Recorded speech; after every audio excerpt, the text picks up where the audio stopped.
আজকে তৈরি করব রস গোকুল পিঠে। যারা পিঠে খেতে ভালোবাসেন অনেকেরই কিন্তু এই পিঠেটা ফেভারিট পিঠের মধ্যে।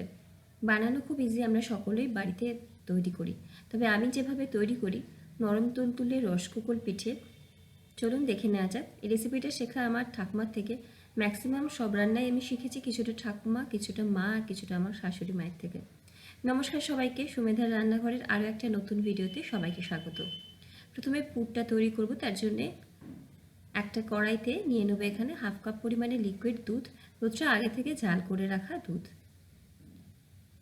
এখানে আমি রেড কাউটা ব্যবহার করছি, টোন্ড মিল্কও ব্যবহার করতে পারেন। তো দুধটাকে কিন্তু একবার ফুটিয়ে নেব। দুধটা যখন একটু ফুটে গরম হয়ে আসবে এর মধ্যে দিয়ে দেবো আমি কুড়িয়ে রাখা নারকেল। আমি একটা ছোট সাইজের নারকেল কোড়া ব্যবহার করছি। যদি পরিমাণে বেশি বানাতে চান তো বেশি পরিমাণে আপনারা জিনিসগুলোকে বাড়িয়ে নেবেন। নারকেল কোড়াটা চেষ্টা করবেন যে কালো কালো যে অংশগুলো থাকে সেটা যাতে না বেশি থাকে। এর মধ্যেই দিয়ে দিচ্ছি গ্রেট করে রাখা পাটালি গুড়। গুড়টা আমি প্রায় 2 থেকে 2.5 টেবিল চামচ পরিমাণে দিচ্ছি। মিষ্টিটা একটু বেশি দিচ্ছি, আপনারা আপনাদের প্রয়োজন মতো একটু কমিয়ে কিন্তু দিতে পারেন। সমস্ত কিছু ভালো মতো মিশিয়ে নিয়ে আমরা যেমন নারকেল নাড়ুর জাল করি, নারকেল নাড়ু তৈরি করার জন্য ঠিক তেমনভাবেই জাল করতে হবে।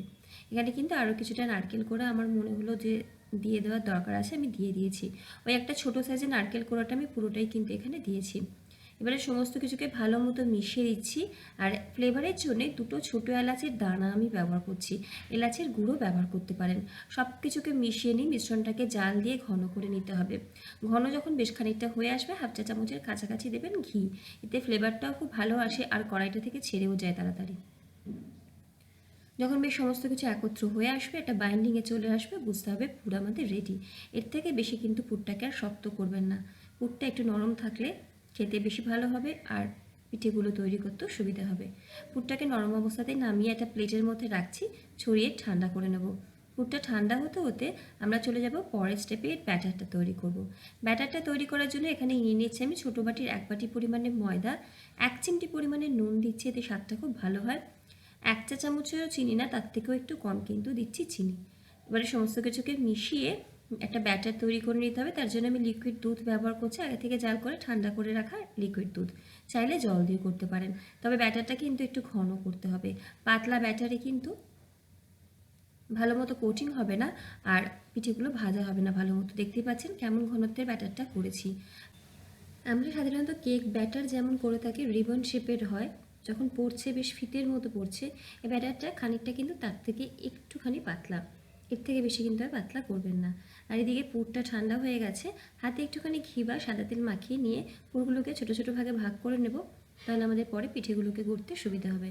তো ছোটো ছোটো করে ছোটো ছোটো বল বা হাতে একটুখানি 2 হাতের তালুর মাঝখানে নিয়ে হালকা হাতে চাপ দিয়ে একটু চ্যাপটা চ্যাপটা শেপ দিয়ে নিচ্ছি। এইভাবে কিন্তু প্রত্যেকটা পিঠের আমি শেপ দিয়ে নেব। এভাবে চারিদিকটা থেকে একটু মসৃণ করে নিচ্ছি। আপনারা চাইলে গোল গোল বলের মতো কিন্তু পিঠেগুলো তৈরি করতে পারেন। আমরা কিভাবে কোন রান্না করব সেটা সম্পূর্ণ আমাদের উপর ডিপেন্ড করছে। এক একজনের হাতের ছোঁয়া ওই জন্য রান্নার স্বাদ আলাদা আলাদা হয়। সমস্ত পিঠেগুলো শেপ দিয়ে নিয়েছি আর এখানে ব্যাটারটাও কিন্তু আমাদের রেডি। ব্যাটারটা সেট করতে দিয়েছিলাম, 5-7 মিনিট রেস্ট পেলেই ভালো মতো সেট হয়ে যায়। গ্যাসের ফ্লেমে এবার পর্যাপ্ত পরিমাণে সাদা তেল নিয়েছি, চাইলে আপনারা কিন্তু ঘিতেও ভাজতে পারেন, আমি কিন্তু কম তেলেই ভাজছি। এবারে একটা করে যে পিঠের শেপগুলো দিলাম নারকেলের পুর দিয়ে, সেগুলো ব্যাটারের মধ্যে কোট করে নেব। দুটো সাইড ভালো মতো কোট করে নিয়ে এক্সট্রা ব্যাটারটাকে ছড়িয়ে নিয়ে গরম করে নেওয়া তেলের মধ্যে দিয়ে নেব। তেলটাকে কিন্তু গরম করে নিতে হবে। আর যখন আমি ছাড়বো পিঠেটা, গ্যাসের ফ্লেমটাকে মিডিয়াম টু লোতে করে রেখেছি। মিডিয়াম লো ফ্লেমেই কিন্তু ভাজতে হবে। পিঠেগুলো ছাড়ার পরে গ্যাসের ফ্লেমটাকে মিডিয়ামে করে দিয়ে ভেজে নেব। উল্টিয়ে পাল্টিয়ে দুদিক থেকে বেশ সুন্দর একটা কালার আসা অবধি ভেজে নিচ্ছি। তবে খুব বেশি লালচে করার দরকার নেই, হালকা করে যখন কালারটা চেঞ্জ হবে বুঝতে হবে পিঠেটা ভাজা, কারণ ভেতরের পুরটা আমাদের তৈরি করা পুর, শুধু বাইরের কোটিংটা আমাদের ভাজতে হবে, তার জন্যেই। তো এক একটাতে মোটামুটি দেখবেন 3 থেকে 4 মিনিট সময় লাগছে। গ্যাসের ফ্লেমটা মিডিয়ামে রেখে নিয়ে উল্টে পাল্টিয়ে হালকা কালার চেঞ্জ হওয়া অবধি ভেজে নেব। তো এখানে কিন্তু দেখুন পিঠেগুলো আমার ভাজা হয়ে গেছে। পিঠেগুলোকে তুলে নেব এবং চাইলে টিস্যু পেপারে রেখে তেল ঝরিয়ে নিতে পারেন। যেহেতু খুব বেশি পুর আমার তৈরি হয়নি, তার জন্য কিন্তু একসাথেই পরের দিকে বাকি পিঠেগুলো ছেড়ে দিয়েছিলাম তেলের মধ্যে। সব পিঠে ভাজা হয়ে গেছে, এবারে রস তৈরি করব। গ্যাসের ফ্লেমে ওই 1/4 কাপ পরিমাণে আমি এখানে দিয়েছি জল, তার মধ্যে 1 থেকে 1.5 টেবিল চামচ পরিমাণে দিয়েছি চিনি, জল আর চিনিটা ভালো মতো চিনিটাকে প্রথমে জলের সাথে মিশিয়ে নেব। গ্যাসের ফ্লেমটাকে আমার এই সময় মিডিয়ামে রাখা আছে। চিনিটা মিশে গেলে গ্যাসের ফ্লেমটাকে লোতে করে দেবো। ফ্লেভারের জন্য দিচ্ছি এখানে নলেন গুড় 2 চামচ মতো, জাস্ট ফ্লেভারের জন্য। আপনারা নলেন গুড় দিয়েও তৈরি করতে পারেন রসটা, বা শুধু চিনি দিয়েও করতে পারেন।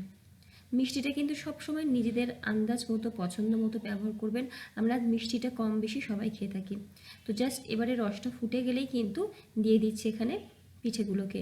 রসটা খুব বেশি ঘন করার প্রথমে দরকার নেই, খুব বেশি ঘন করলে পিঠেগুলো শক্ত হয়ে যায়। তো যখন গলে যাবে চিনি আর রসটা ফুটবে, দিয়ে দেবো এখানে পিঠেগুলো।